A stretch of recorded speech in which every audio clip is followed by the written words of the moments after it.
So what I've done is I've picked up a number of chairs from Amazon. This one is the more expensive one out of the three, and I've used it for about 4 weeks now. I've seen how well it performs.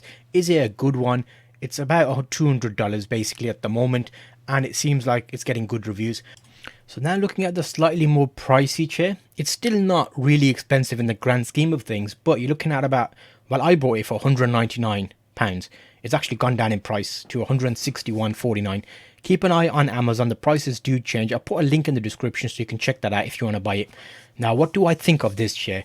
As a more expensive chair out of the three that I tested, I think it was okay. There's quite a lot of adjustability. It was easy to put together. It looks more fancy than it is. See all these pictures, like, you know, with this spinal cord and everything. Multi-dimensional, free rotating headrest. It's basically a headrest that does that. That's what it is. It's very markety, spiel kind of thing. For that price, is it worth it? I think no. And the reason I didn't like it as much was the chair. You'll see I've bought it with my own money. This is a real life opinion from how my experiences are with the chair. For my body shape, it didn't work very well. I like the mid option that I looked at, which you can check out in the cards. I've done a number of these chair reviews where I bought a budget one, mid option, and expensive. I've got a few more coming, and also desks, so make sure you check out the description for all that information on the cards. Anyway, looking at this now, why did I not like it as much? It looked like it's a very good chair. When I first got it and sat on it and I adjusted it, I was like very positive. I was like, oh, okay, that's good. I like this. I like that. I like that. But as time goes on, you know, that back lumbar support, it actually doesn't support your lumbar back of your back, my back anyway. So after a little while of it, I was like, actually, you know what? For the price, it's not really any better than the IKEA Marcus chair that I used to use a while ago. And that was like just flat, but that gave me more nicer back lumbar support. Overall, the build quality is nice. In comparison to price, it's basically double the price of the mid chair. Is it double as comfortable for me? No, it wasn't. So that's why I didn't like this chair as much. I'm still checking it out to see how well it performs. You'll see how I've gotten with it and where I used it and how I checked it out basically. But in the grand scheme of things, as a high executive chair, I didn't really fancy it that much. Let's have a look at some of the details here. So what we're saying. So this is by Shihoo, the brand, and you have got adjustability in multiple options. You've got your tilt adjustment, you've got ergonomic headrest, you've got load bearing adjustable armrests, you've got a two-way adjustable lumbar pillow, forward and back and side to side and rotational.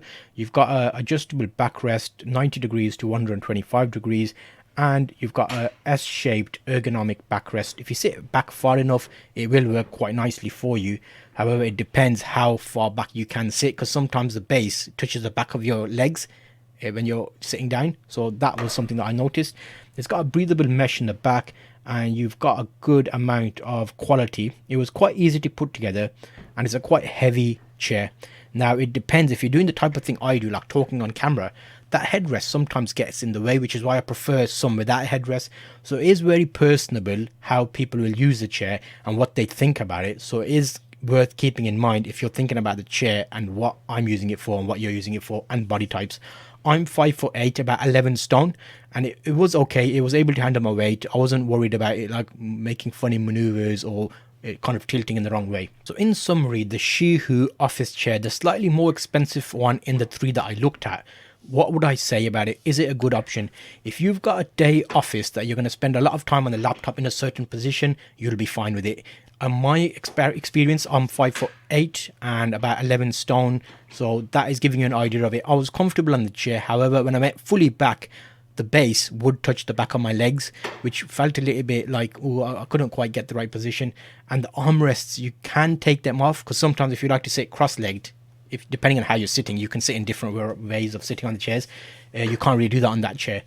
So I would say that for the price, it's not the best chair out there. It is okay. I would say it's something that you can use regularly and work with.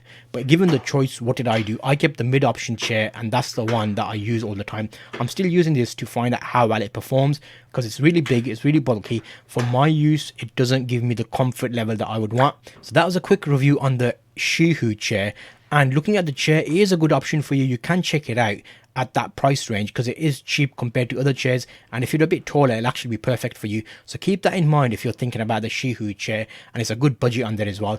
Again, this is my own opinion. I did actually do a full video about all three chairs compared, so the budget, mid option and the expensive one, in one video to help you kind of do the best comparison. So I'll link you to that video here, and I'll see you in that video.